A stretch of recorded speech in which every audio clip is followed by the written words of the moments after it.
I've never joined one of these it says we are live. There you go. It's fantastic. So we're streaming live to Facebook. We're streaming live to YouTube and Twitch. And that's your apple juice there. What do you got? I'm on the last dregs of Winter's Gold, Scottish malt whiskey. Winter's Gold. And if this goes on for a bit, we might have to go over to Jack Daniels. Oh, come over the water. Come over the pond, over to my side, the sour mash, huh? There you go. Sour mash. Yep. Very, very, that's the signature of Jack Daniels, is that kind of sour mash. have you ever tried Maker's Mark? Yes, I have. Yeah. That's one of my favorites. And then Lafrogue, Aubon, that I like those. But I don't drink too much, man. No. My saying is why drink and drive when you can smoke and fly. It's funny because the hospitality, when I come across to America, across the pond, the people I hang around with, the dog people, they're fantastic. And they will get the whiskey out, the malt whiskies, because they know it's England, Scotland. And the one thing they offer me is a tea bag, because they know what tea is to us as well. Yeah, Earl Grey. I'd rather drink their whiskey than drink their tea. Yeah, I mean, it's not. We're more of a coffee society over here, and I drink so much coffee, dude. Like, I've been looking at different things that I can drink, because I mean, once you drink it, that caffeine, the half-life of caffeine is like 12 hours, so it's in your system for a very long time. Yeah, and it just leads to anxiety and shakiness and stuff. And we were just talking about glass blowing. And I've noticed too, my consumption of caffeine versus is in, opposition to precision work, with my hands. Yeah. And so you got to kind of calm down. So I'm looking at there's a thing called mud water that's supposed to be a healthy, like mushroom powder and stuff. And I'll be looking at maybe switching up my routine there. So Chris, where are you in the world? I'm in sunny Cornwall, down at the bottom of England, right at the bottom of England. So it looks like a boot, and right at the bottom, we're in sunny Cornwall. So we got coastline 15 mile either side of us, and it runs all the way down North Cornwall and South Cornwall. So yeah. Is it like a vacation area or anything? Very, very much so, a holiday area, but a wonderful place to live. I come from the Midlands. I come from a very rough area. I wasn't into guns, the only guns they had in my sort of area I lived was sawn-offs, and they'd swing them in banks, Mm-hmm. Well, and that's where, I mean, it's a different culture there too, I think, with the gun culture here. Yeah. I would show you what I have, but when you come over here, we'll go. 45s. Yeah, amongst other things, but it's something that we hold on to dear here, as far as just that. I think that in independence, the war for independence and stuff, that kind of culture that kind of underlies our approach towards the firearms and freedom overall. So, and you train dogs there. Yeah, a gun dog trainer. I specialize in gun dogs, hunting dogs. That's right. I love it. And let me figure out. I'm sharing this. If you guys are watching this right now, share it. It's going to be a wonderful live stream, and a lot of people like to watch them as we go. And this is unique because Chris is across the pond there. I'm in Seattle, Washington. He's in the UK, and it's noon, 1 o'clock here in the afternoon, and it's almost it's 8 p.m. In the evening there. Yeah, it's called 10 to 9. 10 to 9, yeah. Oh, almost 9 o'clock. In the evening, yeah. Cool, man. So when did you start working with dogs? I wanted to buy a family pet. We'd had pets as children, but I'd never had working dogs. And we'd had spaniels. And my father got put inside into prison. And we got shipped out. There was 5 of us in the family. We all got shipped out all over the place. I got shipped out to Plymouth. That's literally 10 miles from where I am now. And I got sent to my grandparents, who had a spaniel. Okay. and I absolutely adored that spaniel as a kid. The grandparents were a lot older, but I'd been moved down to Plymouth for 6 months while my dad was away to give my mother some relief because she was trying to run a business, and unfortunately she had a nervous breakdown, and so we all got shipped out as a kids. So my first introduction was at home with the dogs, but then the most important one that came into my life, I think, was the spaniel at my grandparents. It gave me a freedom. It gave me something to do as a kid, and I seen him as a real pal, like, you know, a real companion.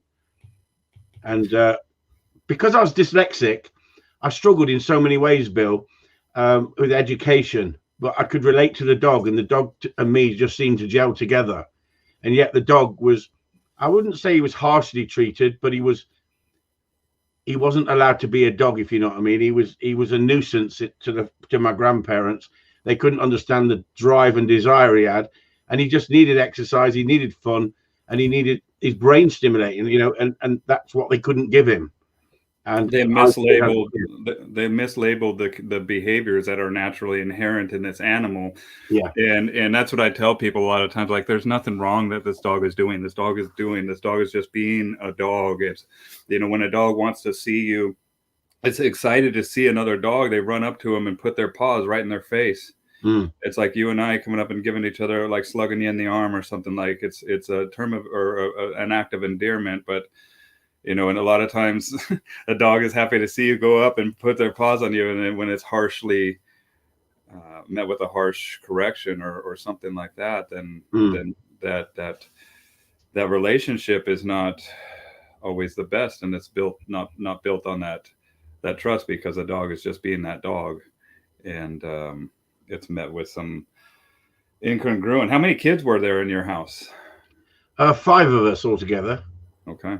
Where are you in the lineup? Second Oldest or second youngest? Second oldest, but 2 of them have committed suicide. My goodness. And mainly through drugs, drink and drugs related. I got nothing against drugs. You know, some people can cope with it, some people can hack it, but some people it messes them up mentally, doesn't it? You know, and changes your mindset. You know, to a place that they can't come back, and to a place that is absolutely, it's a never-ending, torturous kind of cycle, man, where it's very uncomfortable, and especially with some of these drugs, like the serotonin reuptake inhibitors, the SRIs, right? And we don't know the long-term effects on the brain that happens to these, and I'm so sorry, man, to hear. No. It's part and parcel of life. It is. But it's funny because my drug is life. I'm just so focused on what I do and what I love. You know, I drink, but I've never taken drugs in my life. I've just not felt the need to myself. Not against anybody who wants to do that sort of thing, but I just warn people, it does affect some people very badly mentally. It's mental health. And other people, they seem to be able to get away with it, and it's just how you're genetically built, isn't it? How it's all set up in your head. Right, and I think that it's also approached towards our attitude of mental health and how we deal with that, and as we gain more conveniences through the technological advancements that we see, I think that we will find the importance of dealing with a lot of issues in the mental health, and knowing that, hey, look, this is kind of universal. It's like almost, I mean, there's not really a physical sign of like, no, here's where the brain went wrong, right? You have to go through it. You have to discuss it. It's based on neural networks that are wired based on experiences. And sometimes we have to go back and revisit those experiences. And people will do just about anything to cope instead of going back and shining a light on that shadow.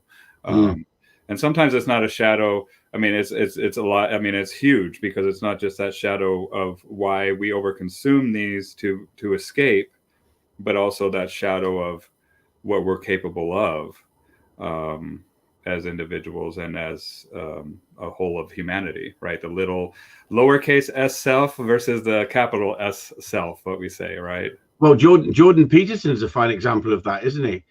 With what's happened to him by taking antidepressants and sleeping tablets. Such an intelligent man, such a followed man on the internet. and the 12 rules of life. And so many people followed his psychology, and he's a psychology major and he's very, very educated. And yet he's had that nervous breakdown, more or less, hasn't he, with drugs and become dependent on them. So even prescribed drugs are changing the mindsets, isn't it? Yeah, I think so. And not only that, but we also have this social paradigm that's changed, and he got overnight success, literally. When you have a lot of focus on you, I mean, that's just a lot of psychic energy, or that's the only way I could really put it, is like, and it weighs on you. You can't really get away from that. And so you have to deal with it. A lot of times people take these pills to kind of shut it off, and they do it the same with the dogs, man. And that's the really important thing about the dog training, because if you put your head above the parapet and stand up for what you believe, there's so many people out there to rubbish you, like they've rubbished Jordan Peterson for his beliefs and his comments. You've got to be able to take it, or you've got to take a back seat. It's as simple as that. And I've been there, Bill, and I had a hate mob go after me, but I stand by what I do and what I put up on the internet, and anything I've ever put on the internet, I stand by. But the problem is they edit your videos, and they edit just the discipline and put a number of videos where you've used discipline and say he beats and kicks dogs. Well, that's the same as Jordan Peterson being called a pedophile or a Nazi supporter. It's not nice, and you've just got to learn to sort of, sometimes you've got to pick your fights, because you can't fight everybody on the internet. And sometimes you've got to stand up for yourself and make an example of a few people to say, if you go after me in a negative way or a dishonest way, I will stand my ground and I will fight for what I believe in. And that's what I like about you guys across the pond. You are adamant about what you believe, and what you talk more openly as dog trainers as we do in the UK. Really? I'm one of the rare ones, because they're scared to put their head above the parapet because it will ruin their business. If you're good enough and you've got results, and like you said, we were talking earlier, I'm that busy, unbelievably busy, but I've got no customers on my calendar because of the COVID lockdown. But I'm making good money on my private Patreon site, teaching people how to train dogs properly. So I'm teaching other people how to train dogs to a better level by using all 4 quadrants, where we're supposed to be the guys who don't study the science. We study the science far more than they can imagine. But what I'm saying is they're using 2 quadrants because they're single-minded. And so they don't understand the true concept of how we have to step up and take on the problem dogs, take on people's dogs that these so-called PP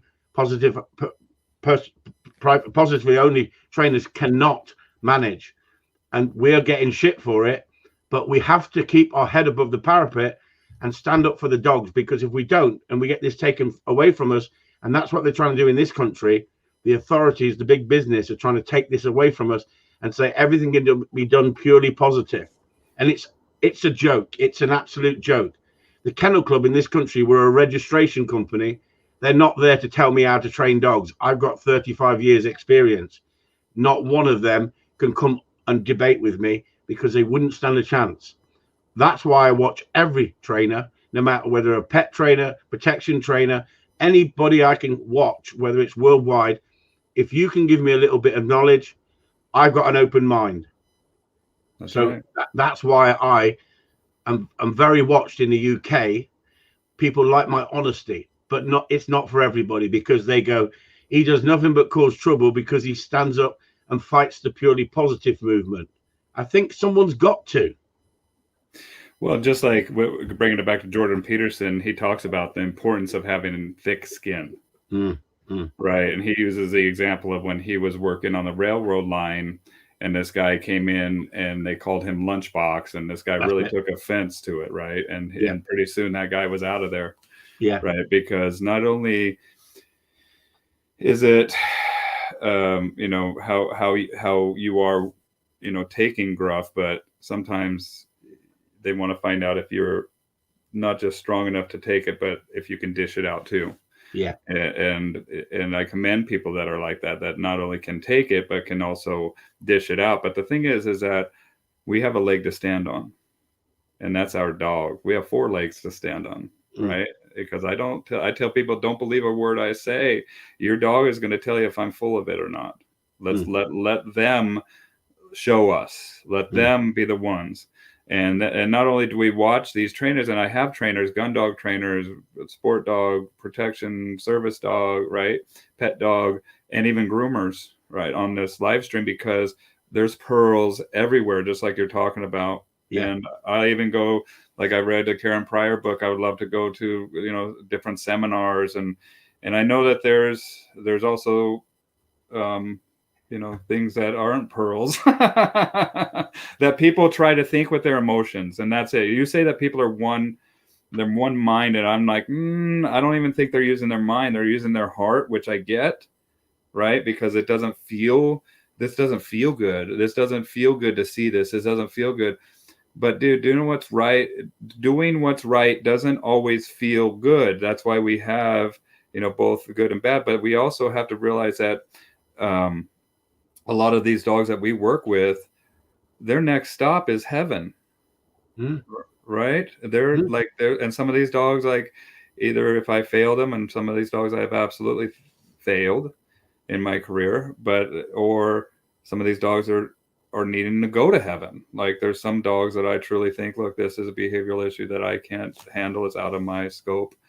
And that's another thing that I take very, very seriously, where I've had dogs come to me that have been told need to go to heaven from these other dog trainers.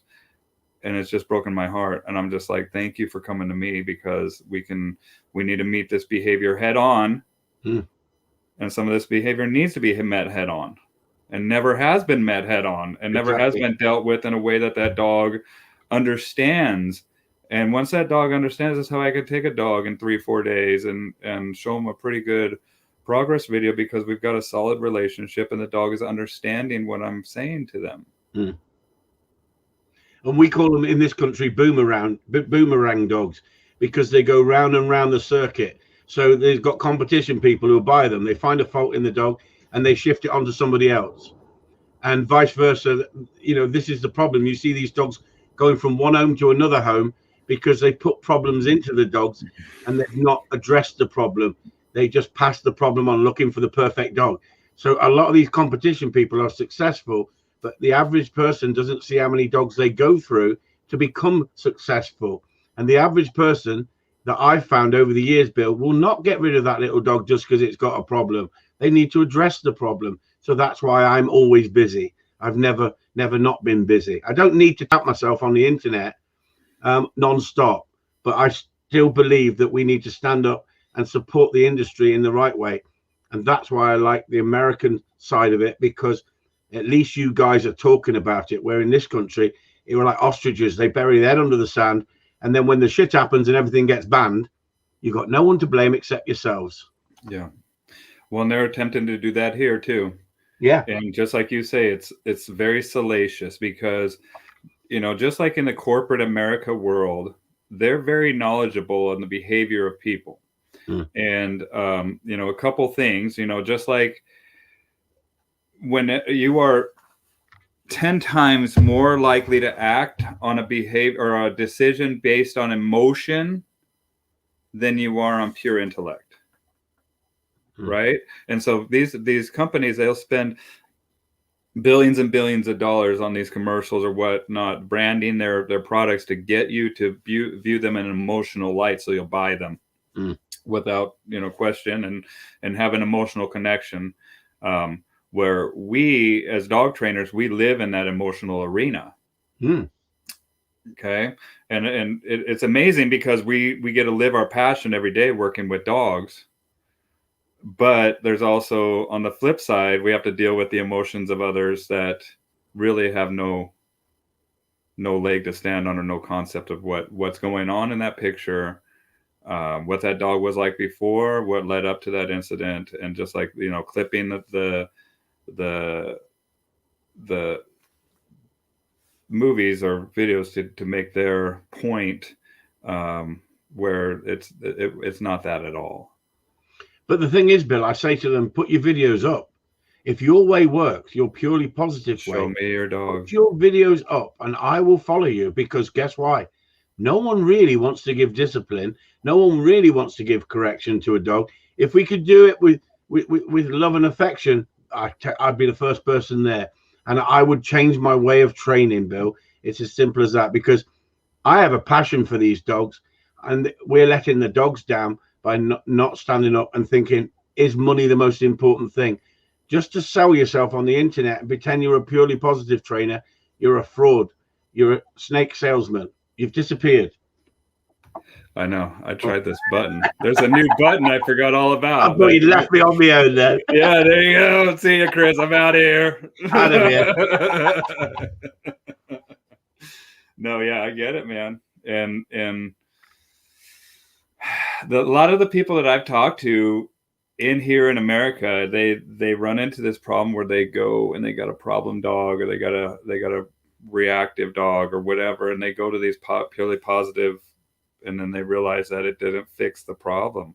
And then they love this animal, right? It's a pet dog. It's not in the working world, so it's a little bit different relationship, and they have bonded with this animal, and they're going to do whatever it takes. Because a lot of times when I work with people, they're like, 90% of the time he's an awesome dog. Yeah. And I'm like, yeah. I'm like, well, that's a pretty good relationship. See you later, But that's it. It's like, and we're just kind of dealing with it. But a lot of times it's just a symptom of the underlying problem of not, proper structure, proper routine, understanding that dog, and anthropomorphizing or putting human characteristics on that animal when they're not even capable of doing or thinking the way. You won't get a thicker skin than Chris. He's like a rhino. But one of the things that I get here, Bill, is so funny. You get somebody turn up with a dog that they've got no connection with. The dog's in charge, and they go, I just can't work it out because my other dog was fantastic. Well, bring your other dog. Oh, he's dead. He was fantastic. You always hear the other dog was fantastic, but it just shows how different dogs are. And that's the same as people. When you get a client in, some clients you can put pressure on, and some clients you can't put pressure on. You have, as a dog trainer, you're a psychiatrist. You have to analyze the person as much as you do the dog, and that's why I like looking at the psychiatry, the analyzing the human brain as much as the dog brain, and that's why I like looking at all aspects of the thought pattern through humans, the way they think, the way they analyze them, and there's some brilliant stuff on the internet to watch, but you can become a geek if you're not careful, because we become obsessed with our own desire to want to be better. Yeah. Do you ever watch like Addicted or the 600-Pound Life or any of those like crazy shows on TLC? I don't know. Yeah. I find that the internet is a fantastic tool, but it's a dangerous tool as well, because the stuff they feed people and what people believe. This here, Bill, is a remote control from a car, a little remote control car. Okay. You see it? Yep. I got you solo. Right. So it's a remote control for electric controlled car. Okay. So I did a video of me in the field with a trained dog that was fully trained, who could handle on a sixpence. And I did a video, and I was sending him back with hand signals off camera, and said, you can control this dog on a remote control. This remote control at $39.99 coincides with the leather collar he's got on, with a chip in the collar, and it will tell him to stop. It will tell him to recall. It will tell him to go left and go right. And I give a demonstration, and on purpose, I didn't edit the video so it was perfect. I could have, because the dog learns the whistle commands, he knows the movement commands, the hand signals. I can handle the dog anywhere. So I come from the competition side, so I train him to a good level. And it was so funny because I did it as a spoof because of the purely positive people, and I got absolutely inundated. It got 1.5 million views, right? And people contacted me all the time saying, can I buy it? Can I buy it? Can I buy it? It works. I said, it was a spoof. It was a joke. No, but it's not, because I watched it. I watched what the dog was doing on the video, and we laughed so much in the dog training world over that, because everybody's laughing now. Yeah, these are people who know me as well. See, so it's funny as hell, because It's what the people, you can sell anything on the internet if you've got the gift of the gab. And I just wanted to show people how vulnerable other people were. And still to this day, I get people contacting me saying, have you still got any of those electric mechanisms? But dude, sell it, man. Screw it. Sell it. Be like, I do. I just got a new order. Yeah. Go on Alibaba, get a bunch of blank boxes. Yeah. And you know what? They're going to be sending you testimonials. They're going to be like, hey, man, listen to this. My dog was horrible, but watch him now. And then he's going to be perfect competition. Yeah. And they're going to be like, holy shit, it works. Yeah. No, that goes to show you, that people will believe anything. And it doesn't matter how much negative press is out there against it or whatever. And if you want, I don't know if they have these over where you're at in the UK, but I have 2 words for people here in America: time shares. Right? There's this timeshare company that is probably the most scummiest company as far as their predatory nature and getting people like cornered and straight up not or saying one thing and doing another over and over and over and over again. And guess what? Their offices are full. Yeah. People, there's a sucker born every minute, right? And they're just like what you were saying, people want to do what's comfortable for them. And I truly think, especially after trying to like have logical conversations with people, that a lot of people would do almost anything, no matter how absurd, other than to really, really think for themselves, right? And to really, really witness and observe. Dude, I've had dogs right in front of people doing crap that they can't see. Do you know what I'm talking about, Chris? Yeah. But we've got them over here. You've got your timeshares. We've got them over here. They're called dog behaviorists. Right? 2 words, people. They're all vets. They're all vets. They've done a 16-week course on animal behavior. And animal behavior, not actually dog training. And they're trying to tell us that we're not doing it right. And then they're giving drugs to the dogs to suppress the behaviors. It's become crazy. It's become crazy. Yeah, well, that's it, man. And that, you know what I say? Hills and pills. That's what Hill science diet and pills is what they offer them. But I have a lot of vets here that, I mean, they've seen my own dogs, and that's what, like, I brought in my skipper keys, and one of my vets was like, man, I always get bit by these dogs. And then I'm breeding some, and she's going to buy one. She's like, I'm buying one of your dogs. This is a testament to your training and to what you do. Like, she's like, I love this dog. And that's it. And now I love it when vets call me, and I invite them, come to my class, man, come sit in. Let me know when you're coming so I can make sure that we can, have room and for you if you're going to bring a dog. And that's it is same thing too, is let your work be the proof that you know what you're doing.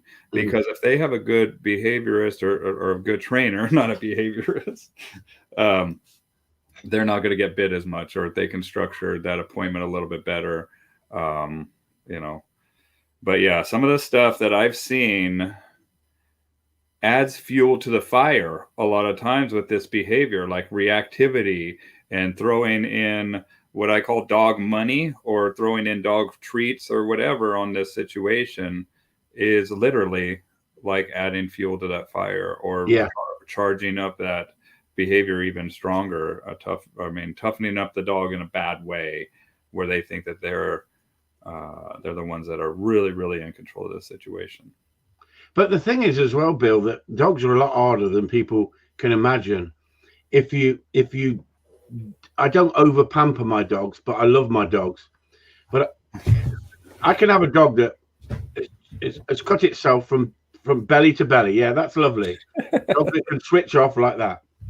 I've had hunting dogs that cut themselves from belly to belly, and you suddenly see it, and you see the blood pouring out of them, and you race them off to the vets, and the vet will stitch them without even knocking them out. Why? Because they've gone into shock.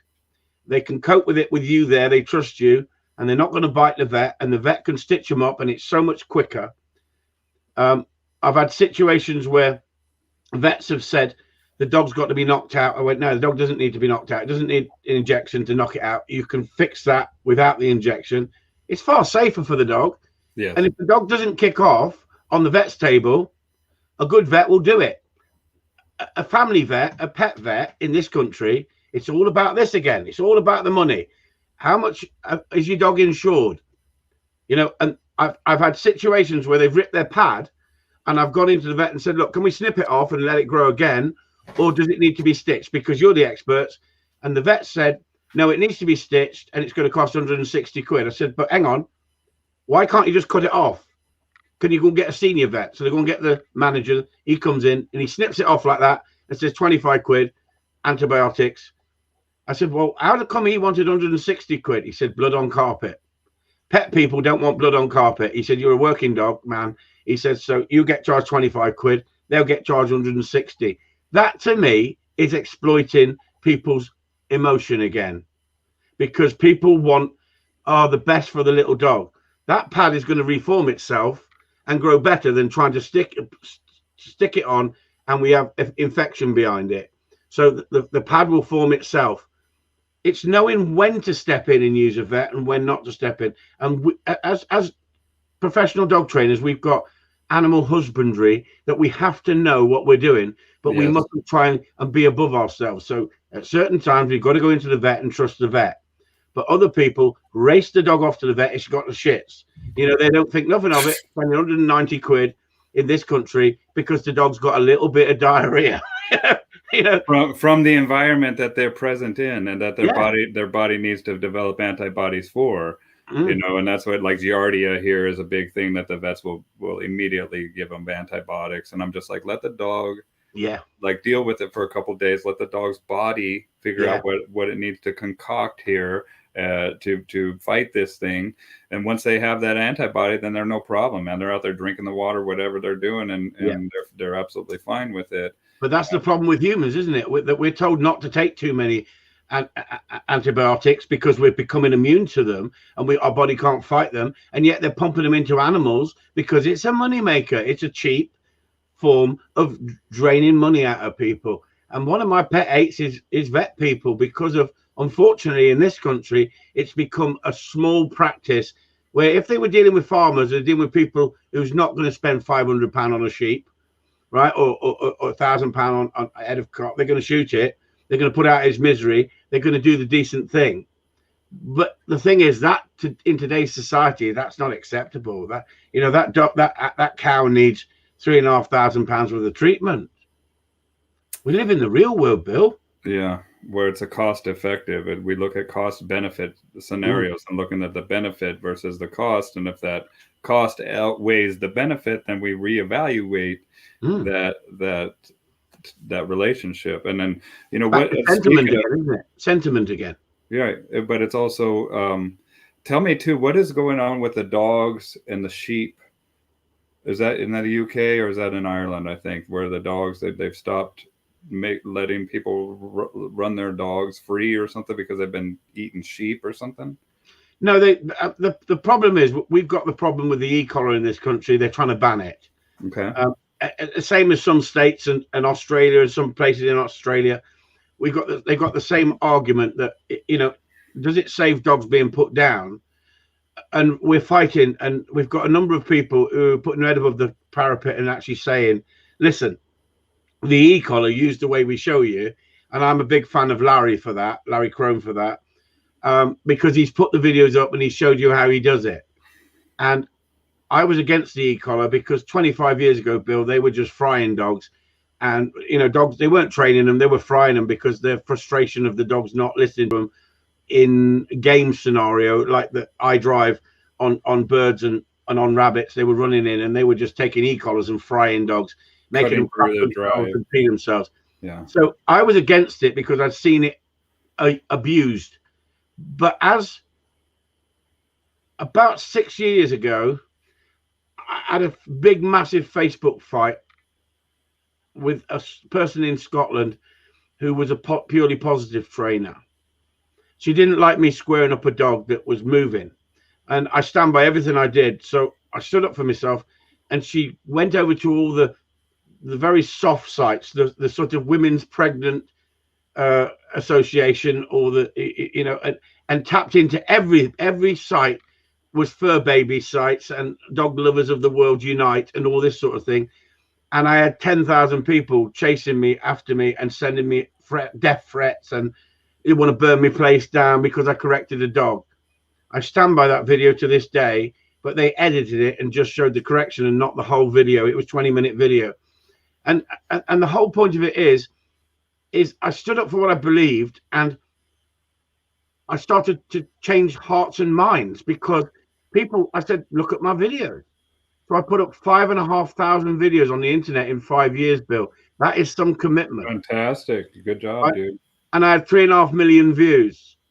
And I changed the thought pattern of these idiots out there who said, hang on, you said he beats his dogs, but his dogs look really happy. He's got well-trained dogs. You're not actually telling us what the truth is here, because we're seeing better.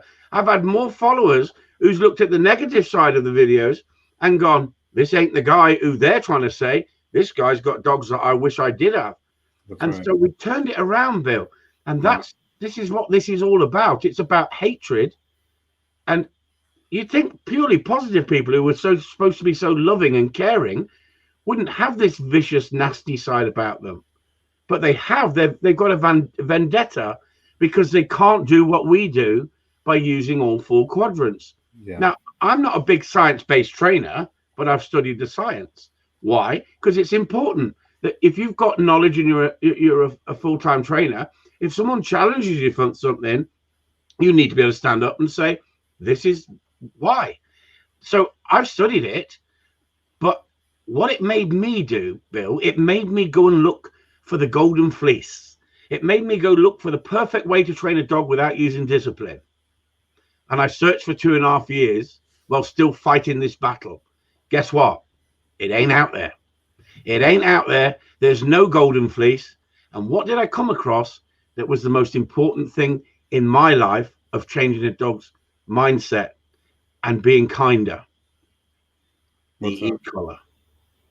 From someone who hated the e-collar because he saw dogs being abused by the e-collar, and he could train dogs without the e-collar. Now I'm fighting a different battle, because I'm changing mindsets on the e-collar in the UK, because Chris Upton was totally against the e-collar, the way people abuse dogs with it. And they still do. We all know that. Of course. But used properly, Bill, it's a fantastic tool, and it's a kinder tool for the dog if you teach it the way that Larry shows you. And without people like Larry putting his head above the parapet, then us in this country would think you guys are just barbaric. Because in the gun dog world, we are barbaric. Collar training, full stretching, everything you see is like, freaking hell, we thought we were hillbillies. I've got a lot of respect for you guys, but I don't agree with everything in the training with the gun dog side of it. I've lost friends over it, but I stand by exactly. I came to the amateur championships, in the year 2000, and watched them frying dogs the day before with e-collars, screaming those dogs were. They were hunting them on the same ground that they were going to run them the following day. That wouldn't be allowed in this country, right? And then they weren't allowed to use the collar the following day, but the dogs had to remember when they were fried on the collar. That ain't training in my eyes. No. Now, I lost some friends over that because I speak my mind. Well, the first time that I ever saw the use of a collar, it was for what was called a hot recall. Right there should tell you all you need to know. Where they would call the dog Buzz, 1, 2, boom, bang, yeah, and that dog had to get back there, and it knew the bang was coming right after the buzz, and so and that was it, or the tone. Yeah, that's it. Yeah, tone, but bang, right? And I mean, it worked.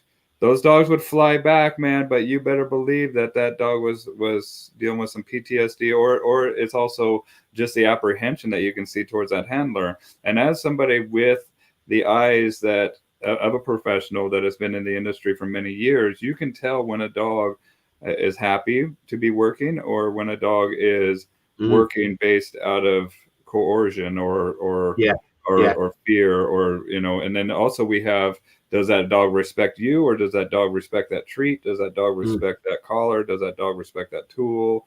Right. And so that's the other aspect of this is that connection. And I tell people it's pretty easy to see the connection between a person and a dog. Watch how much that dog looks at that person with that dog's eyes. Like if but that not dog, always, Bill, because of food-based training. A lot of dogs are watching them for the wrong reasons, and yet under real next level training, temptation, they wouldn't watch them because the value of the food is nowhere near as value as the competing motivator, right? Yeah, the motivator.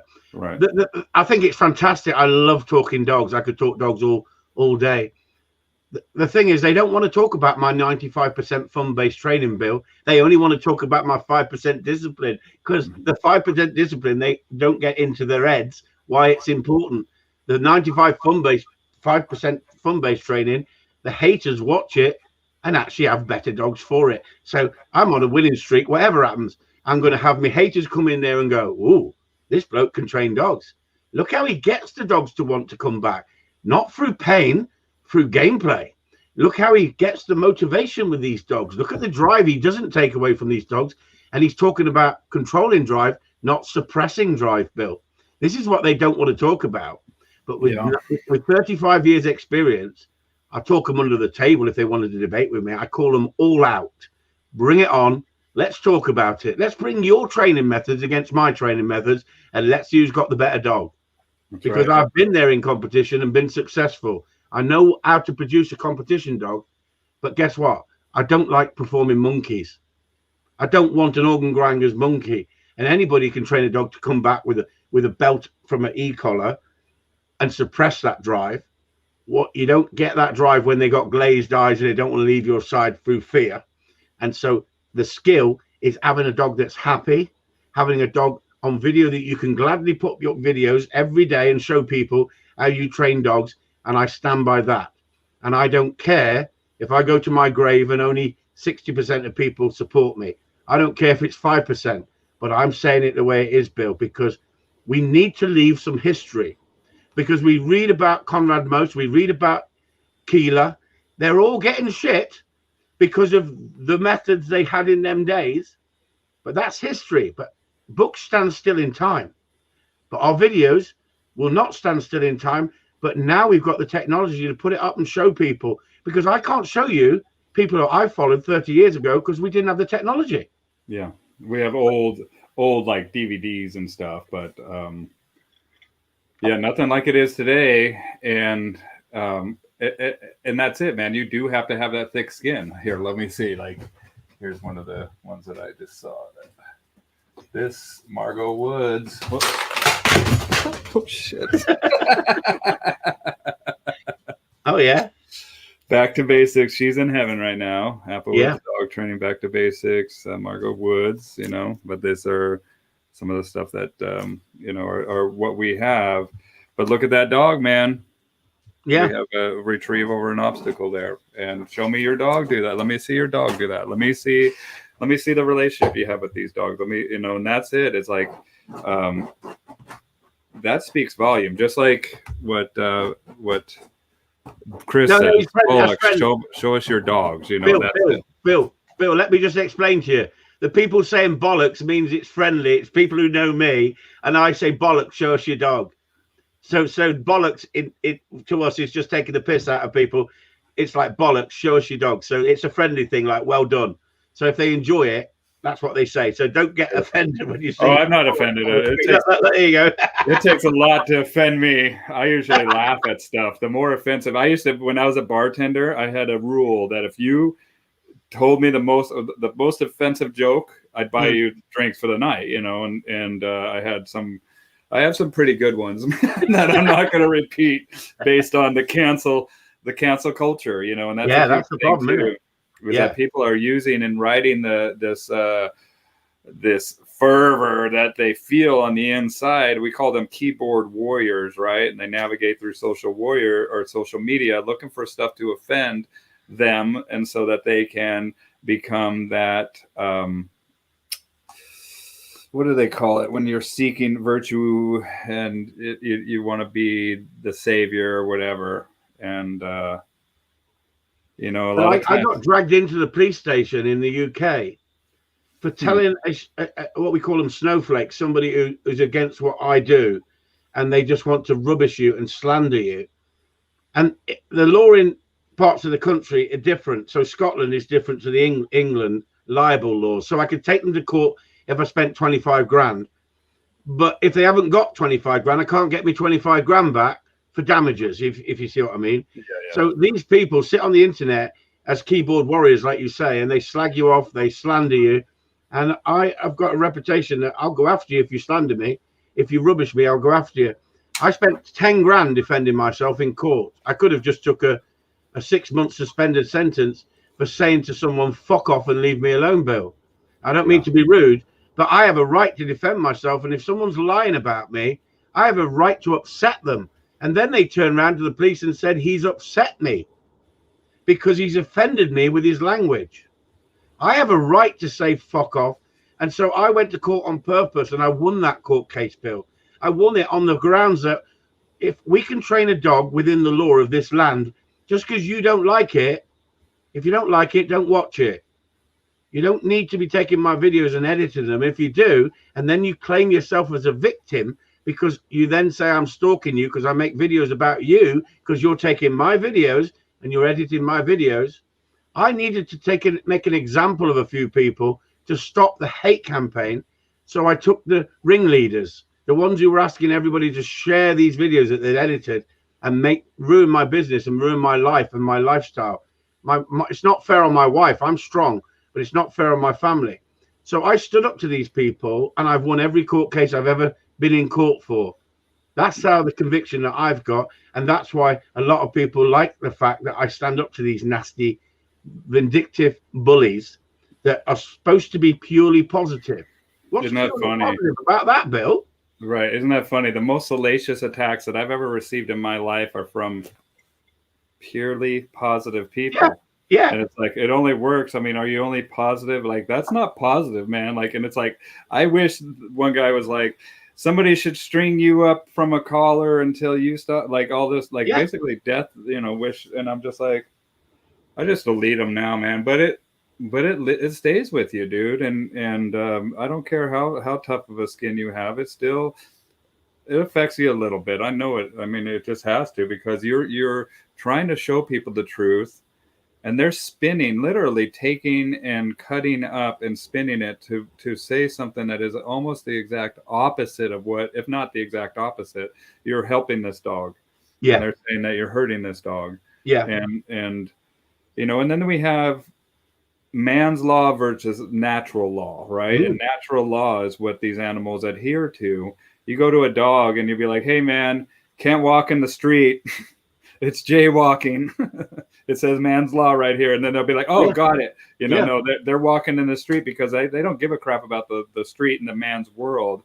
They're adhering to a natural law, that the competing motivators and opportunistic type of mindset, being a predator. There's a lot of factors that go into this. And that is where we kind of get lost, because we're dealing with two different worlds here, right? We're dealing with the natural world, the law of nature, and then we're dealing with man's law. And when man's law starts to creep in and try to overstep those laws of nature, and that's what we see with these purely positives, like, oh, you can only do this, you can only do that. And then we see that I was purely positive when I first started, or I tried to be, right? Until I saw that it didn't work, man. Look what Gary Wilkes did. He invented clicker training with other people, Karen, and yet realized that Karen wasn't right. They're not marine mammals. They're thinking the capacity of the human is far greater than a dog, and yet police officers don't think nothing about using a baton or a taser on a frigging dog, on a human, if they stand out of line. And yet we have more capacity. We should be able to go, hang on, we don't want that. We'll avoid that. But no, they use that. And yet if we use anything on a dog, instantly we are cruel, we're barbaric. There is cruelty in the police force. We understand that. We've been there and seen it. There is prejudice in the police force, but it's not everybody. And I think the police joined the police force for the right reason to begin with, and then are institutionalized, the same as if you deal with dogs, as many dogs as I've dealt with, and the dog's coming up a lead at you, you're not going to be giving it food. You're not going to be throwing food at it or ignoring that behavior. You're going to be changing the mindset in an instant and then building on the relationship. They don't see that. They don't see how we're using all 4 quadrants. Right. And knowing the value of all 4 quadrants. You know, and dead on. And then not only that, but knowing that, hey, look, you're using negative reinforcement and purely positive with an empty stomach, and and it's like we can get into that. But it's also, that's where we can kind of also get away with all these just postulating on the different scenarios and all this stuff, but watching that dog in front of us and working at the end, and the dog at the end of that line, right, and knowing who to seek out and who to get that knowledge from. Have you ever worked with Bart at all, Bart Bellin? And no, I haven't, but it's a great thing because I study everything I can get hold of. Me too. But the difference is I don't need a precision heel. So I don't need to use like I use food. Don't get me wrong. I'm not against anybody who uses food for performance training to get the dog to understand what they want. I've got nothing against people who use food. I'm against people who want to criticize other people who don't agree with their methods. Yes. I don't accept cruelty. If I see cruelty, I'm the first person to go, that is cruelty. That is not dog training.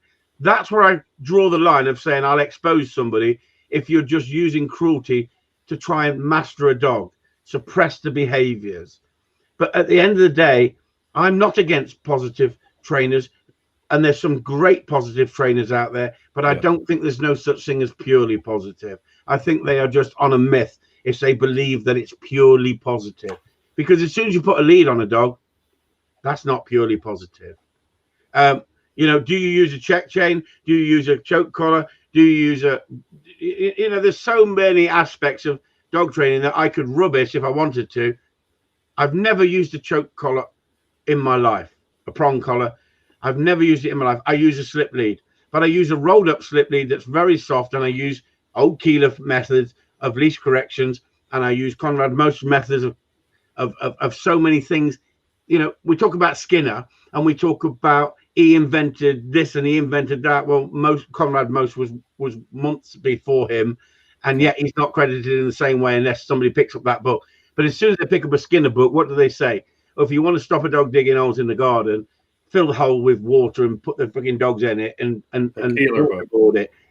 Okay, I understand. We've moved forward with our training, but have we moved forward, Bill? Because we're moving 5 steps forward and 10 steps back because society is now saying, oh no, we don't do those things anymore.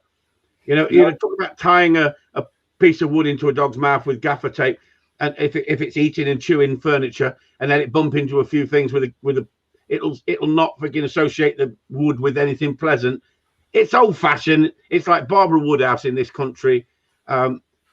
We've moved forward, and thank goodness we have in so many areas, but don't dismiss the good points of those books and the good old fashioned way that things work, where they're trying to say that they've reinvented dog training. If they've reinvented dog training, why are there so many dogs in rescue homes? Why is there such a problem with dog training, Bill? And why are we so busy? Why are we so busy as good dog trainers? Because there's plenty of work out there. That's right.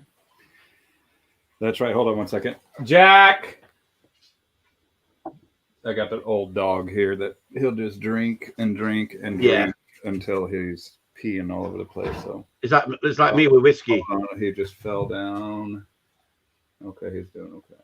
I have a dog, ladies and gentlemen, that is going to have to go to heaven here in the next couple of weeks. I've been talking to Chris about, and he's kind of struggling, kind of going downhill, and I'm watching him every day. But and do you know what, Bill? We talk about not having sentiment, but we do. We care for those bloody dogs, and when we do put them down, I still cry like a baby. I'd rather, I'm a hard guy. I can look after myself. Well, I used to be able to look after myself. I'm an old guy now, but at the end of the day, I don't take shit from no one. But I tell you what, they have never seen the emotion that I've got with those dogs, the bond that I've built with working them dogs in the field. They are my mates. They're my children. So I'm a fur baby lover, am I? No, but I understand it's a dog. I'm a human. They understand the lifestyle they've got, and they love being with me. That is the memories that they can't take away from you. They can slag you off, they can rubbish you, but they don't know the quality of life that we've had together working as a team, because I've put discipline in there, I've put correction in there, but I've also put the bond for their life in there as well. And that's the most important thing. These idiots don't see that. That's the problem. They only see a dog on the sofa and a dog taking over and think you've got to give the dog everything it wants. Unfortunately, that love kills these dogs, and that's what's the bigger problem we've got in society these days, whether it's a pet dog trainer or even a gun dog trainer. We see dogs that have taken over. They're ruling the roost. They're not daft. The dogs don't have the capacity, but they're running the show. I call them rich dogs. You know, they're like rich kids, man, that Yeah, don't have a clue yeah, about life, that are yeah. given everything. They do not struggle. And our strength and our knowledge of who we are comes from that struggle that we go through, and we come through on the other side achieving that victory of the struggle, right? And so that's it. And your dogs are in their element, man, and you watch them in their element, and there's nothing better, dude. Like, and when you're at an event and you see these dogs, a competition, and you see the passion that these dogs have, dude, I mean, I get it, because it does something visceral to you. It does something where you will know on a soul level that this is the truth. This is something that is fulfilling, not just for you, but for that dog. And everything that you're talking about, the discipline, the structure, the routine, are all key ingredients for proper communication. Yeah. And that builds the memories.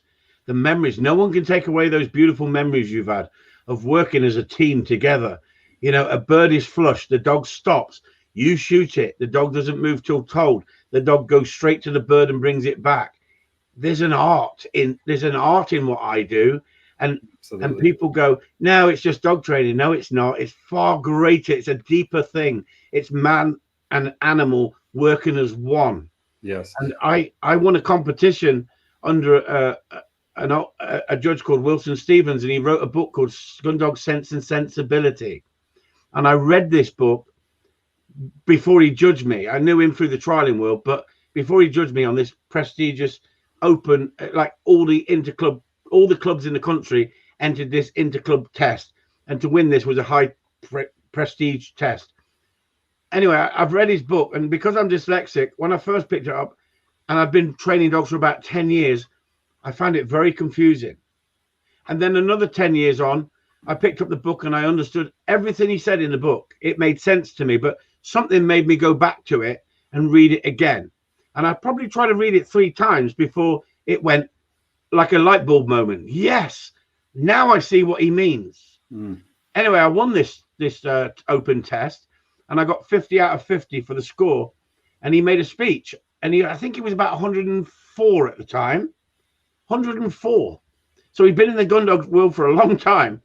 And he said, rickety, like an old man, he said, in all the years I've watched a man and dog work as one, I've never work as a team. I've never seen them work as one together.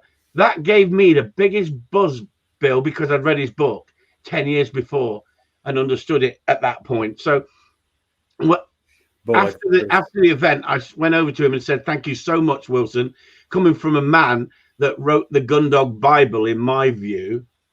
And he said, don't embarrass me, please. I thought, shit, what have I said now? He said, when I wrote that book 25 years ago, I thought I knew what I was talking about. He said, now I'm embarrassed when I read that book because I know so much more. What a wonderful thing to say from a guy, because it taught you so much. That I was at that stage of understanding his book, and yet I wasn't at the stage he was in his life with dogs. Now I know exactly what he says, what he meant, because the more knowledge, the more wisdom, the more water under the bridge, as we say in this country, the more you have that knowledge. And you've got these people who've been doing this for 2 minutes, telling everybody what they're doing wrong in this sport, in the gun dog world in the UK. They haven't got a clue. They know nothing about natural ability, not suppressing natural ability, but tapping into it. This is the important thing about dog training. You go through a stage, and we all do it. We go through a stage and think, we don't know what we're talking about. You get embarrassed. You then think you know what you're talking about, and you start saying things.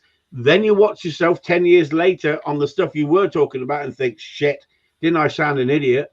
Then you start to have the knowledge and the understanding, and then you come through the other side, and that only comes with age, knowledge, and determination and drive and desire for you to learn, that you then say to people, have you listened to yourself? Because you may think you're wise, but you're nowhere near as wise as you think you are. That's the age. You've got the beard, haven't you? You look like freaking Merlin, don't you? Like a wise wizard, you know? Keep talking. It helps. Yeah, it helps. You know, men get intimidated by a guy with a big beard. I'll mean mug some guys one time. They'll just look away, and I'm just like, ha ha. I don't, because it's something to get hold of when you headbutt them. Yeah, oh yeah, that's right. You know, I just stay away. I just don't let them within 6 feet of me, or 20 feet of me.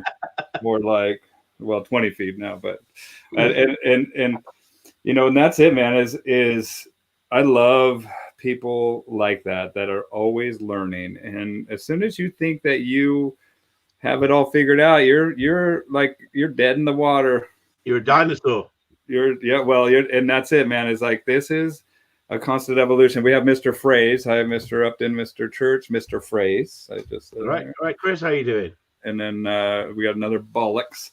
I mean, let me just say, Bill, that I've been sharing my video on Patreon, because I found that in Patreon we can talk more openly, more freely, without getting bitched at by idiots on the internet. So Patreon, and I know Chris Fraser is on Patreon.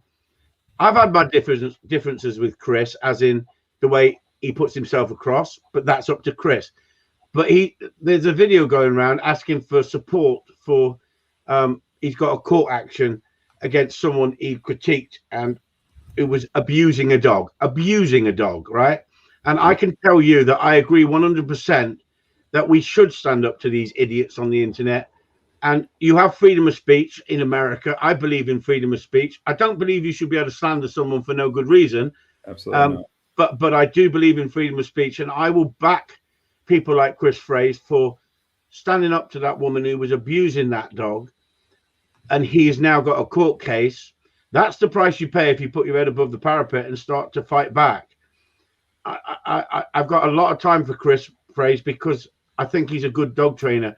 I've said to him to his face, and I say it to anybody, I don't quite like the fact that he was perhaps discrediting too many trainers, and I think it got out of hand slightly. That's not having a go at anyone. That's Chris Upton being totally honest. I like Chris Fraser. I got a lot of time for him, but I do believe that people are entitled to their opinion. And the one thing Chris Fraser's never done is blocked me because of my opinion.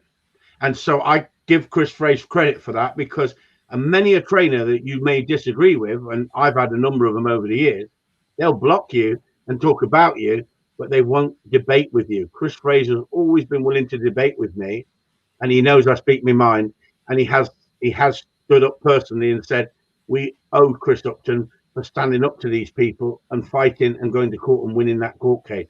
Because if I didn't have won that court case, it would have set a precedent that you cannot train a dog the way I see fit. You cannot tell people to fuck off, sod off, whatever you want to say to them. That's what I'm saying. Chris Fraser said he's looking forward to the case, and I would say, well done, Chris. Stick to your guns, because you've got a lot of people who will support you, and I will openly say on here that I have shared your video, and we have debated it in Patreon, and we don't think that the video that's been shared to get you the backing that you perhaps need is showing enough of what that woman was doing to that dog on that video, because we saw the longer video and they've just put a short clip up. But that dog was being abused. And the one thing I agree with Chris Fraser is we need to stand up to these people and say, that's not acceptable. That's not acceptable.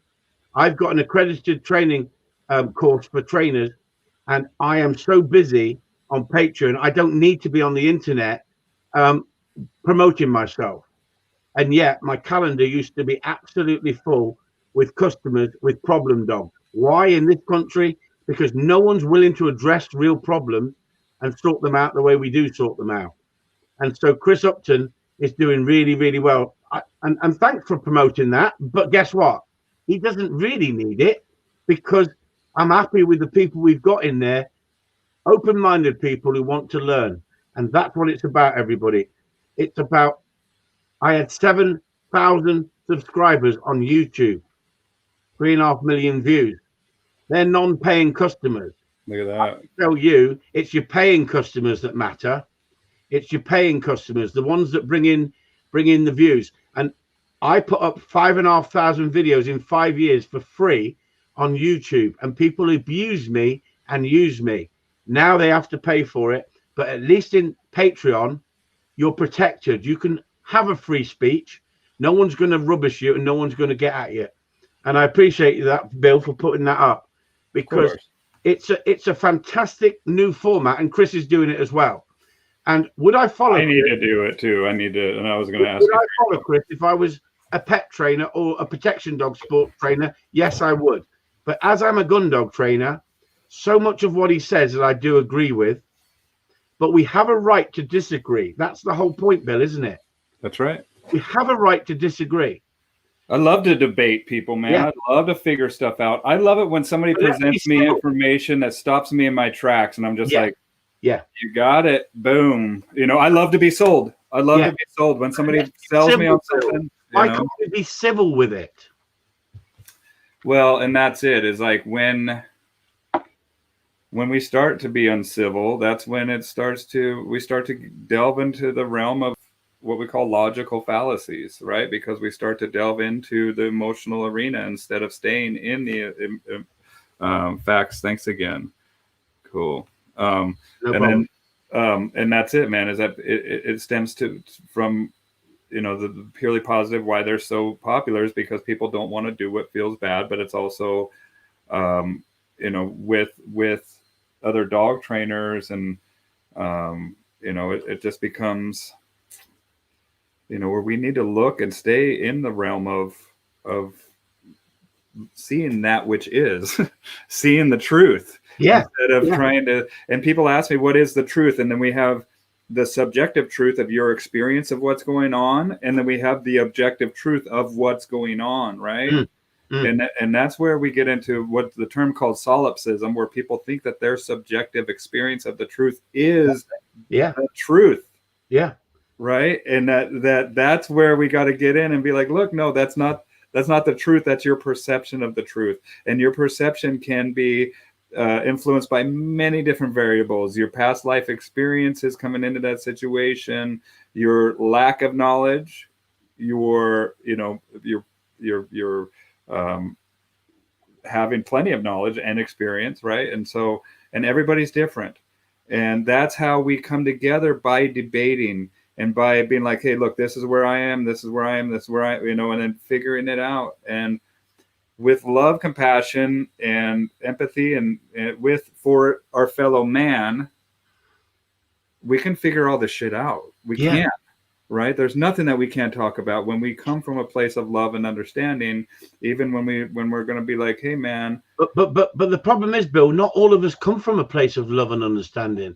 Or none of us want to be in that place at all. Some of them love that freaking. Yeah, but it's the environment we come from. And the experiences that we've taken on board. Ask your dog. I personally don't believe in God, but I've been set up for this destiny. It's hardened me up with the lifestyle that I've had in my early days to be able to cope with this shit, because a lot of people would have just threw themselves off a bridge with the shit I've had to put up with, but they're not going to win. They're not going to win, Bill, because I've had 2 brothers who've killed themselves. I'm stronger because I stand by what I believe in. And I'm so adamant about dog training and the betterment for these dogs. And I'm not the most highly educated person because I'm dyslexic. But my dyslexic skills are better because I see things visually. I can read dogs. I can read people. I can mold them as well as the dog that much quicker than the average person who studied. They know the story, but they don't know the real story, because I've been there, done it, read the book and seen the play. I come from the competition side. You don't get successful, as I did, in the competition side unless you're good at what you do. But then the competition side became corrupt because they wanted to beat me, and the only way they could beat me is to cheat. So I moved away from that quite happily, because it was only a shop window to prove how good I was. And I did something I love, teaching people. A dyslexic person, teaching people, Bill. And I have set a precedent in the dog training world, in the gun dog world. It's a small percentage compared to the pet training world. If I'd gone over the pet training world and stood up and supported people in that area, then I'd be a far more well-known trainer than I am. But my passion is gun dog training and getting the best out of the dogs. And that's what I do. And that's why I can stand up and support people like Chris, or support people like yourself, who bring people in and ask people their opinions, support people like Larry. I know there's fractions between certain dog trainers all around the world. Yes. I'm trying to bring us all together, but I'm not willing to compromise. I'm not willing to sell myself down the road to make myself out to be a better trainer because I say I'm purely positive. In the gun dog world in this country, you bring in more customers if you're purely positive. But I don't need any more customers. That's a sad thing to say. One man can't take any more people on and help them as much as I do. But there's the lovely life I've got, isn't it? What a wonderful life I've got. You've got people out there peddling to try and bring in business. I'm turning it away. Well, a lot of times I don't necessarily want clients that are going to go based on just purely buzzwords, right? And are you just going to do this? Like, I want clients that are going to be like, let me see your dog. You know, what do you have? And I love the clients that do the work, man. I have so many clients that I'm so proud of, and their dogs and their relationship with the dogs, and you know, and because I am primarily a pet dog person, and there's so many things, so many different scenarios in the pet dog world where we can help generalize and improve this training just on basic life of, you know, like you're saying, these aren't dolphins, these aren't a pigeon or a rat. These are beings that we take into the real world with us. We don't just put them in a cage and leave them there. We take them into a world that's rich with an infinite external stimuli, and chaos and order are the natural rhythms of the universe that we belong to. And so it's you know, it's something to consider when we're working with this dogs, and have them help generalize, not just that they're in a human world and needing to kind of pick up on these abstract ideas like healing and you know, retrieving and staying and all that stuff, but also how to form that relationship where both of you get that benefit out of, right? Yeah, without fail. Yeah. But how many people have got the lucky advantage of clients becoming friends, becoming friends because you've known them for 25 years. Oh, I got and you've told them 4 dogs, Bill, because dogs' lives are short and they want to get the next dog ready for competition. They may have 2 dogs and they may want to go shooting with the next 2 dogs. And so they come back to you if you treat them right. And the testament is how you treat others is the way you should want to be treated. And if you treat people with that in life, then they come back to you. Because say it the way it is. The most important thing, I think, if someone said to me, what's the most important thing you think you could help people with, Chris, in the dog training world? Be yourself and be honest. If you can't be honest, don't do it, because you'll get caught out. You'll get caught out. So even if other people might not like your method or your way of dealing with people, be the real person you are, so that when they come to you, they walk into your gate, into your yard, into your business, they go, you are exactly as you are on the internet. It's as if I've known you for years. That is the testament of a good dog trainer, because they go, I know this place. I've been watching your videos. This is like deja vu. It's like, I've been here.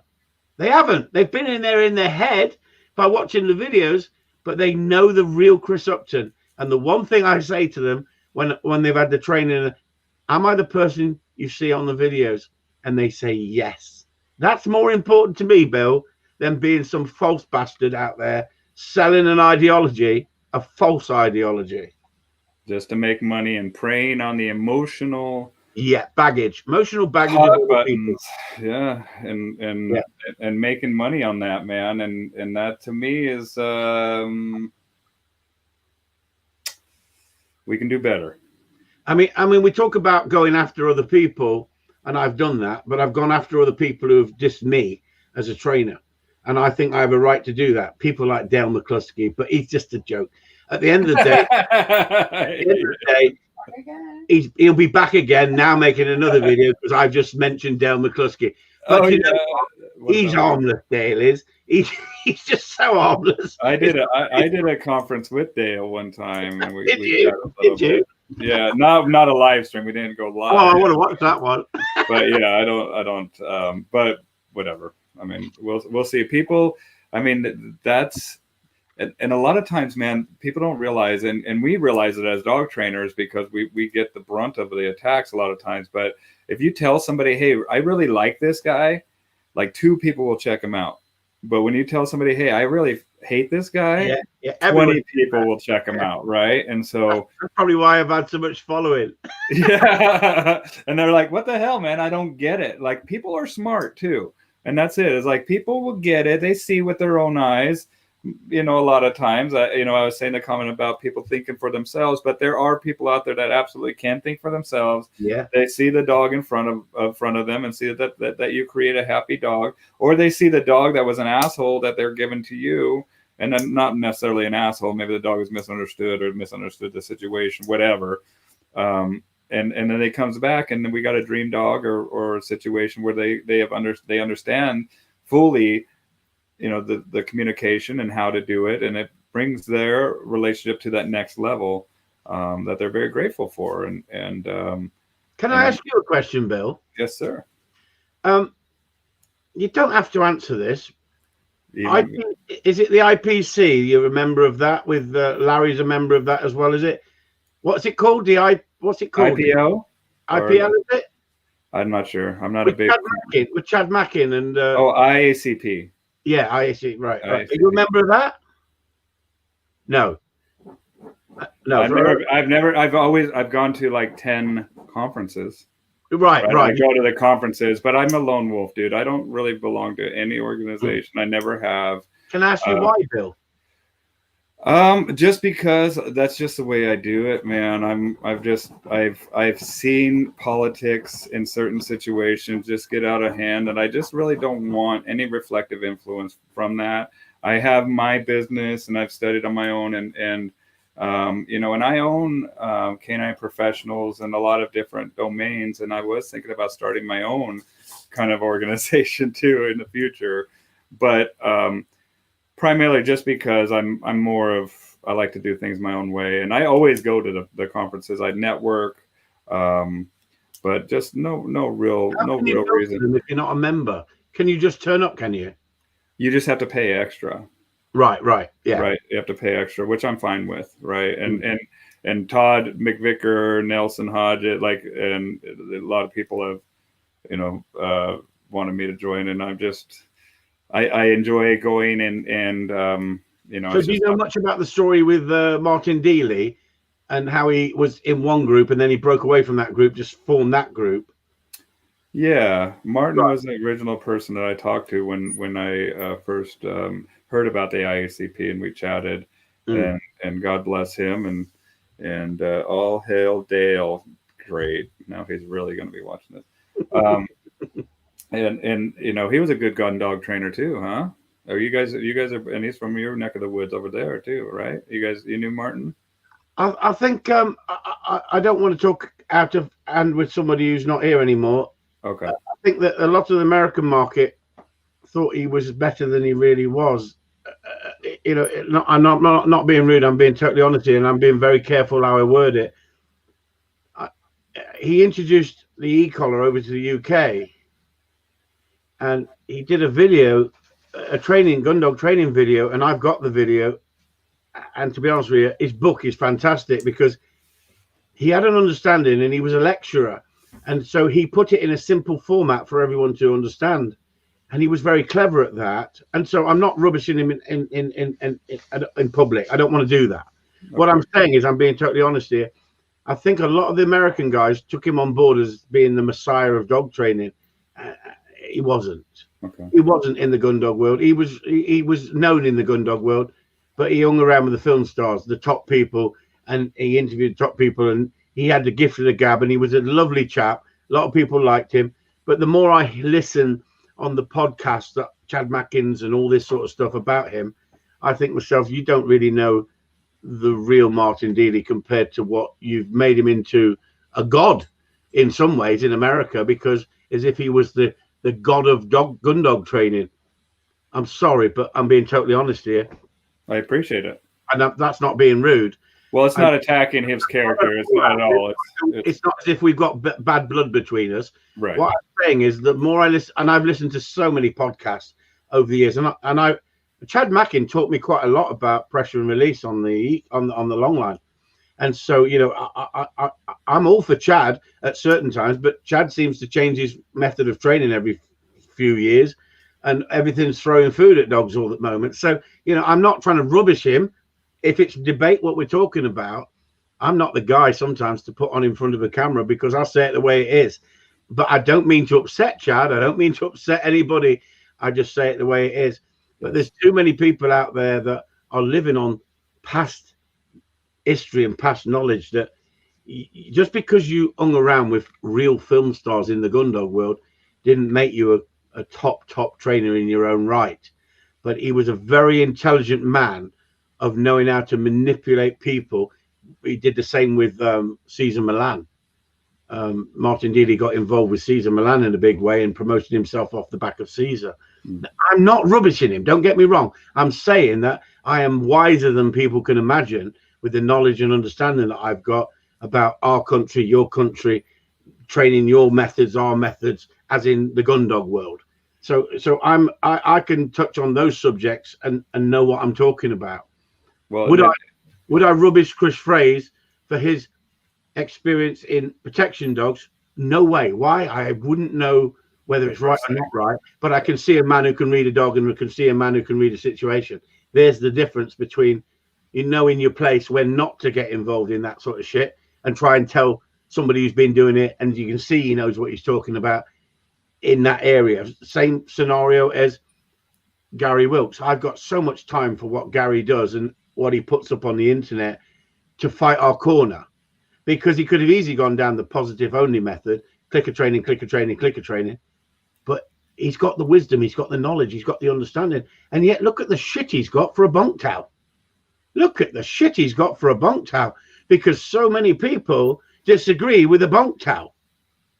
It's a tool, and it's highlighted, very highlighted, like hyper focus on a, you know, a couple seconds. And you know what, if we overcorrect a dog or whatever, if that's it happens, man. And guess what, a dog's tough, and that's another aspect that is missing huge from any purely positive, is a toughening aspect of this dog. And they literally fall apart when a new person walks into a room, and it's like, man, this is obviously not.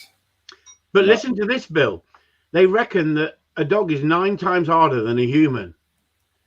Who the hell come up with that shit? Because each dog is different, the same as each human is different. They're all individual. I guarantee if you started hitting me with a baton, I'm coming up the lead at you. Right? There's no way I'm standing there and taking it, right? I'm not going to beg or drop to the floor and submit. I'm coming up at you, whether you're a police officer or not a police officer. If you're hitting me with a baton and I don't think it's justified, right? I'll take the consequences afterwards. And each human pain threshold is different than each dog. So who the hell come up with a dog's pain threshold is 9 times greater than a human? Because I know some dogs are soft as shit. I know other dogs that are as hard as nails, Bill. And if you try and put each individual dog into a category, you're screwed. Yeah. You're screwed. Yeah, so that only comes with knowledge and understanding. Well, and experience and looking, and not only that, but even with knowledge and understanding, you're going to encounter dogs that you've never met before, man. And there's no finish line to this thing, you know, and that's the beauty of it. It's just like the infinite supply of stimulus in the world. There's also an infinite supply of different dogs that are coming to us, and different individuals, and the individual and that environment's always changing, and it's our job to recognize the pattern and just kind of put the right the course, put it right back But on that's track. where I'll support Chris Fraser, because he's saying that everybody's becoming a e-collar trainer. I don't think everyone's becoming an e-collar trainer, but the problem is there are people who live on the fact of the e-collar, and that's all they know. So he has got a point. He has got a point, because frying a dog with an e-collar is not training it, you're suppressing it. And that anger has got to come out somewhere else. And you create a dangerous dog. I've seen it in the gun dog world. Mm-hmm. And so I support him in so many ways of what he says, but I don't have to agree with everything he says. But guess what? We can remain civil. And that's the difference between what we should be as dog trainers. I can agree with many a dog trainer on the internet, but I can watch some of them and think, are you just trying to create a name for yourself on the back of anything? TikTok. I don't want to play that game. Hashtags. Yeah, I don't want to play that game. But each to their own. And we need rebels that will stand up against these people sometimes, but you have to decide what level of training you want to promote and how you put yourself across as your own persona as an individual. And I believe in educating people, and that's what this is all about. This is not about me. This is not about limelight, popularity. This is about the truth. And that is far more important to me than being the most popular trainer like Zach George or Victoria Stilwell in how they sell themselves, because I'm not into that shit. But I know where the percentage of people will go because of the ideology that they sell out there. And we've got to stand up to these authorities like the RSPCA in this country and the Kennel Club, trying to promote positive and positive only, when in fact they don't even take in strays these days. The police don't take in strays. You've got to take that stray off the street if you see a dog in distress, and you've got to keep it until somebody says that's my dog. I thought they were there to help dogs. I had an incident here where a dog was across the road, and the funeral parlor came across and said, "Is this your dog at the kennel?" I went, "No, that's not my spaniel." And they said, "It's frightened, look, and it's crapped everywhere and peeing everywhere." It was nervous as hell with the road traffic, and it's a busy road. So I went over and I put I slipped a slip lead over its head and brought it back into my kennels and put it in the kennels. I phoned the RSPCA, the Animal Welfare Authority in this country, and they said, "We don't take in strays." Well, hang on, I thought the animal welfare was important. That dog could have got run over. It could have caused death on the road for a family of kids in a car or something like that. Yeah, swerving out of trying to get out of the way. Yeah. And then I phoned the police, and the police said, "We don't take in strays." So I phoned the vet and I said, "I've got a dog here. If anyone contacts you to say that they've lost a dog." And within 2 hours, someone claimed the dog. They came round. They were really helpful. Is that helping animals in distress? That dog had shit and pissed itself because of fear, because it had been pampered as a pet. It had got out and it didn't know how to cope with life. When I was a kid, Bill, dogs used to walk up and down the freaking road and have sex on the streets. Yeah. They used to know how to get home. But these days, everything's like wrapped up in a blanket, treated like a fur baby. And then the dog can't cope with pressure. It can't cope with stress of life. It gets out on the big wide world and goes, "I've got no protection." It's ridiculous.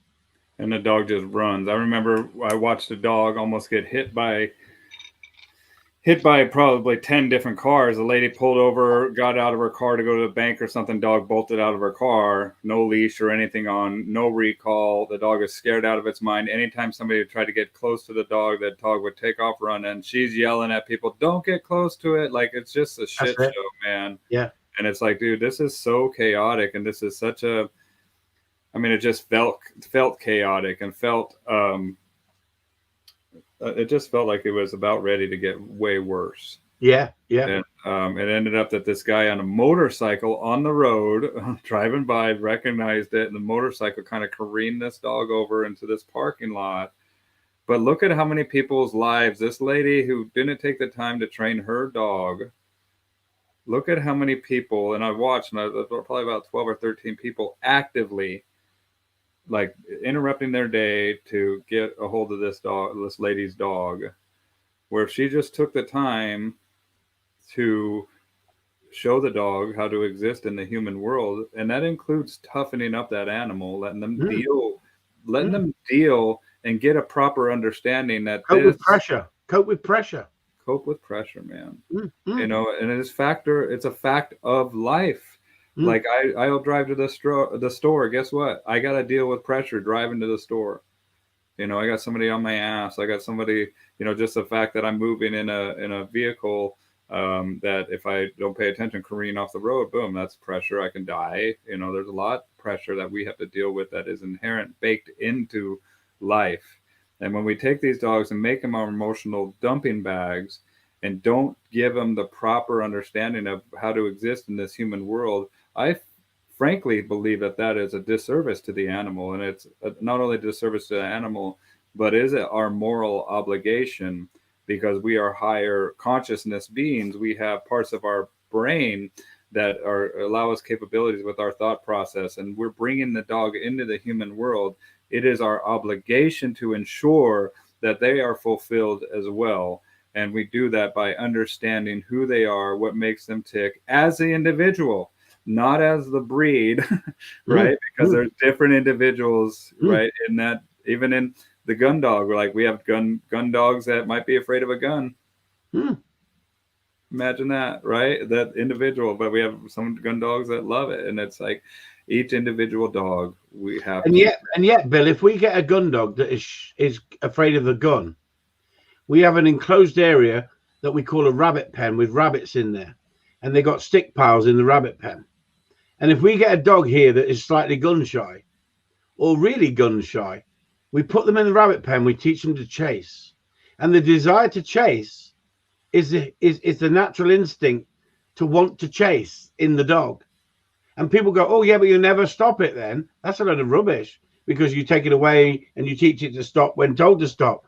Right. And you can fire a gun then in there when they're flat out chasing. They don't give a shit about the gun, because the mindset is changed because of the game in the rabbit pen. So if you fire a gun close to a dog that's never heard of a gun, you can make it gun shy. So it's not just in the genetics with some breeding, it's in the way you train the dog. And so it's how to know how to get over these little things without creating a problem. And if you build it up that you've got your dog at a distance and you've got a starting pistol and you fire it in a game bag where you've got your dummies and stuff like that, and it muffles the sound, the dog doesn't see that as a threat. And if the dog does see it as a threat and you've trained it right, it'll come back to you anyway. But the dog that's not been trained right, and you push it too fast, or you try and train it too quick, and you don't give it time and build the foundation of the training, then that dog goes, oh, noise means fear, I'm going to leg it. And so you create a problem. So what's the best thing to do? Put it on a long line, fire a shot at a distance. The dog bolts, it's the end of the long line, goes, oh, that's uncomfortable. Guess what it does? It learns to come back to you for the security, switch off the pressure of the long line. Which he caused the consequence. Exactly. By his running caused that pressure, right? Yeah, So exactly. he taught himself. We put up the scenario where the And dog. we call it human nature or animal nature. He hit the end of it. It was a negative. Avoid the negative. Come back to me for the security. That's right. So simple. So simple. All we need to do is observe. Yeah, exactly. And it's knowing those little tricks that are so important when you. I sort out people's problem dogs. They don't bring me dogs that have got no problems. They bring me problem dogs. That's made me a better trainer than being a film star and just running champion dogs, Yes. and never sorting out people's problem dogs. I went down the road of enjoying teaching people and watching their joy on their face as they see that little dog that they struggle with turn into a brilliant little companion. There's nothing like it, man. You see it, and it's just like there's nothing that can touch You it. can't pay me for that. I get paid for that shit, Bill. I get paid for it. Well, that's real positive reinforcement, man. That's where it is, dude. Like a lot of people try to put the cart before the horse, and like let me pay this dog for something, and it's like, dude, wait. Yeah. Let the relationships get established. Let the dog show you, and let the relationship let you know that the dog had to struggle or went through some mental barriers to achieve this, and now you're really proud of that dog because he did it, and you're there at this at this place that you visualized, and now it's real. And now that positive reinforcement, go cook that dog some scrambled eggs or something. So that was a little bit scrambled. Yeah, I know. That's just the way I think. Well, I have my dog, my poor guy here. Yeah, sure. Do you want to go? Do you? If you want to go, no problem. Yeah, I think I gotta wrap. Let me just say, Bill, that we talk about environment. We talk about different scenarios. I used to take dogs out to America, to Texas, and take 3 or 4 dogs out to Texas, and used to take them as what we call hand luggage. So they used to go on the conveyor belt and come off with the conveyor belt, so it was cheaper rather than cargo. And I used to bring gun dogs out to Americans in America, and they would buy them. I would go out, look for the dog, train it, and bring it across to them when it was trained. And I had an American trainer that was successful in America, but he bought a lot of dogs in that were trained, and he lived off the back of that. I'm not going to mention his name because he's a nice guy, but if he watches this, you'll know what I'm talking about. And I was desperate to go out training, and we were in Houston, Texas, and that's where he used to live. And you get sort of hurricanes come across, and everyone stays inside. Where in the UK, everyone goes out in the rain. In America, everyone stays inside in America, and like, again, why? Because there could be an hurricane coming, or there could be Anyway, so I was absolutely cheesed off 3 days, stuck in his house, and I wanted to get out for a walk. So I started going for a walk, and it was a 5-lane highway, and it started to thunder, and it come across the wires on this freeway, no pavement, just freaking loads of cars going vroom, vroom, vroom through Texas. And I tell you what, I never seen thunder like it. I shit my pants, right? It just put goose pimples up on my neck. We'd never seen anything like that in the UK. And I seen this whirlwind coming towards me. And I thought, okay, now no wonder they stay inside. You're like, what am I thinking?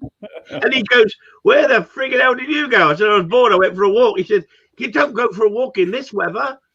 And so we went out training for 1 day.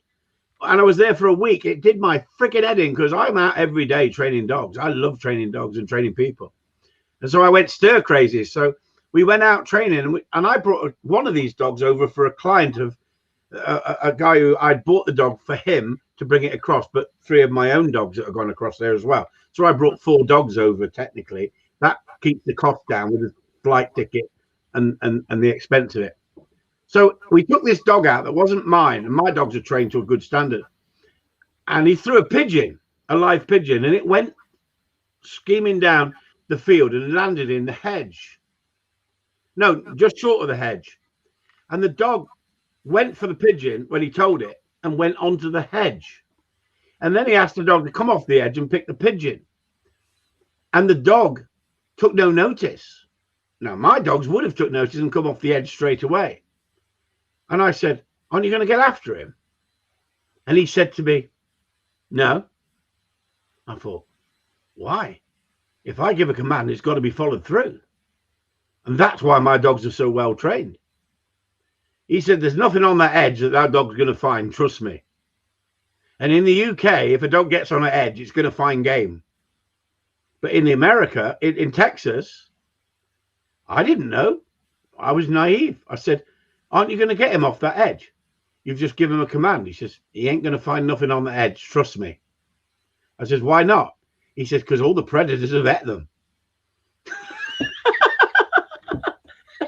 Coming from the UK, we don't get predators on friggin' edges that eat game.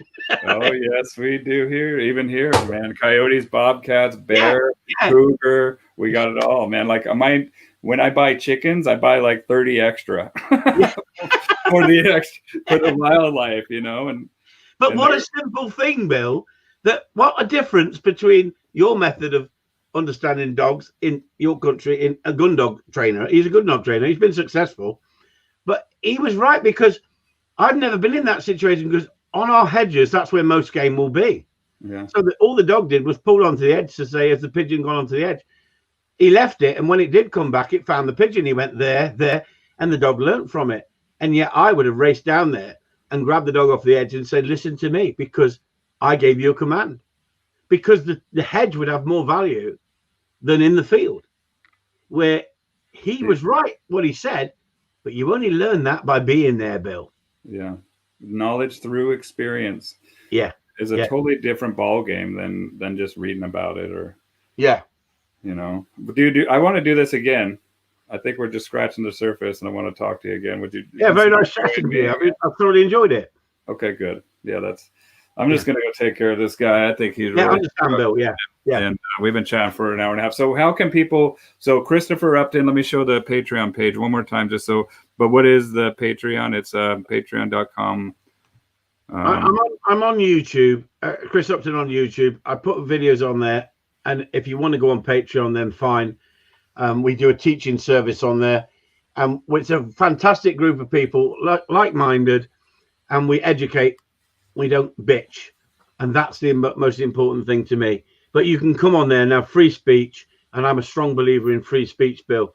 And if we can't have free speech in this dog training world, then we ain't going nowhere. Because if we are suppressed because we can't say what we believe, or we're suppressed because we want to get on in life, then it's a sad world when we have to, put up false narratives about how we train. We should be open, honest, and upfront. And if you can't be open, honest, and upfront, you shouldn't be taking a dog behind a cow shed and giving it an hiding. If you're doing that, you shouldn't be training dogs. It's as simple as that. I'm a strong believer in freedom of speech. Everybody has a right to say they don't agree with my method of training if you watch my videos. If you don't watch my videos, how can you have an opinion? But so many people do. Yeah. If you want to learn, Patreon is a place with Chris. That's what Chris Duvall says here. We got a lot of Christopher Fraser, Chris Duvall. Yeah, these are people who follow me and in the Patreon group as well. I'm not pretending they're not. At the end of the day, I've said to people, you're doing a live feed tonight. I've invited them on. I've got a massive following, Bill. You can take this video and upload it to, like, you can take and download this whole video and just upload it to Patreon that you're watching. Lovely. That's nice of you. Yeah. That's for everybody. Everybody. Wonderful, Bill. We've got two dog trainers in different areas of training, and we can agree to disagree, or we can agree on so many things, isn't it? Isn't that wonderful? That's what this is about. We have enough competition. We have dogs being killed every single year. We need more cooperation as far as professionals are concerned.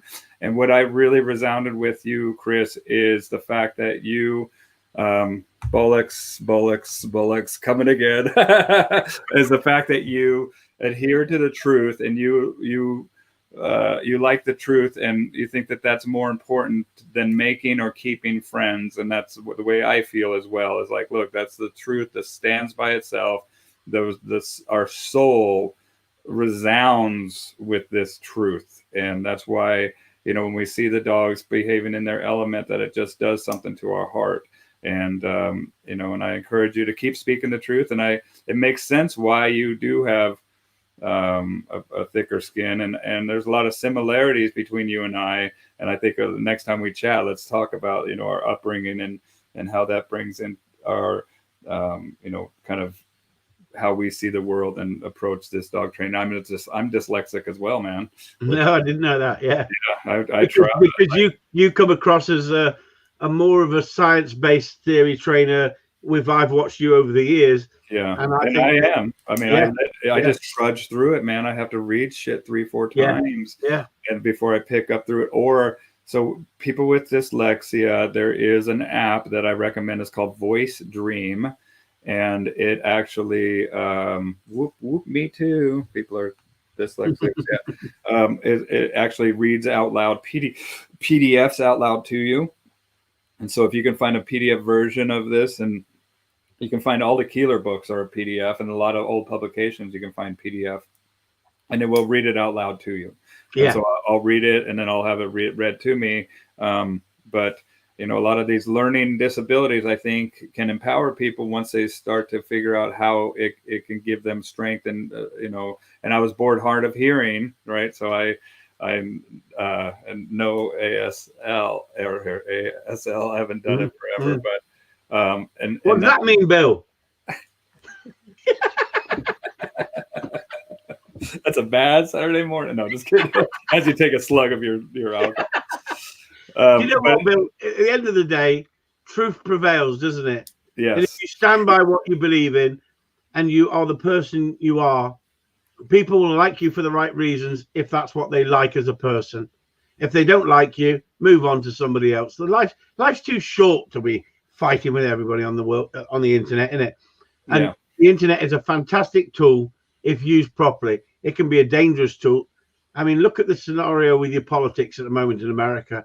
What a shame that they're supposed to be the most looked at nation, and you've got such craziness at the moment. It's unbelievable.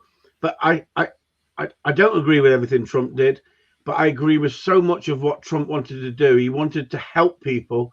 And at the end of the day, I'm not trying to tell you guys how to do your politics. I'm a Brit, and our politics ain't brilliant. But I believe in honesty. I believe in integrity. And he may have made mistakes. He may have done things wrong and acted like a goat. At the end of the day, don't we all make mistakes? I've gone through life making mistakes, but you learn by your mistakes if you're open-minded. If you're blinkered, you haven't got a clue. And that's what is so important. The dogs are teaching us. Learn from the dogs. Stop trying to outthink the dogs. And yet the dog's capacity is nowhere near supposed to be as intelligent as we are. And yet how many dogs outread the people? Learn to read the dog. Yeah. Well, learn not to muck it up with human, learn to really observe that which is, and learn to think how the dog would think. See the world through the dog's eyes by proxy. That's what I tell my clients to do every single day. Yeah. Like, just look through their eyes and see the world. Absolutely brilliant, Bill. Thanks very much. Very nice of you. Good. Take it easy, boy. Yeah, you too. So hold on 1 second, and I'll say goodbye to you in the studio here. But I will say goodbye to everybody.